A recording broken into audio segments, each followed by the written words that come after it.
தித்திக்கும் கரும்பை போல உங்கள் வாழ்வு மகிழ்ச்சியில் இனிக்கட்டும். இனிய தைப்பொங்கல் நல்வாழ்த்துக்கள். அன்னதானம், சாப்பாடு வழங்கணும். யார் வந்து சாப்பாடு கேட்டாலும் தேவைப்படுறவங்க எந்த ரூபத்துல வந்து கேட்டாலும், பலவீனமா இருக்கலாம், ஆதரவில்லாம இருக்கலாம், முதல்ல அவங்களுக்கு சாப்பாடு கொடுங்க.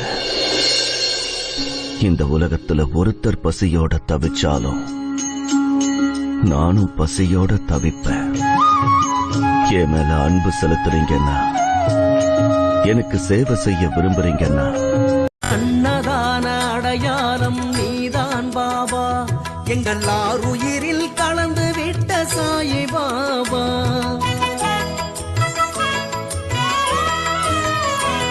உன் படியேறி வந்து விட்டால் போதும் பாபா, எங்கள் பசி தீர்ந்து தானாக போகும் பாபா.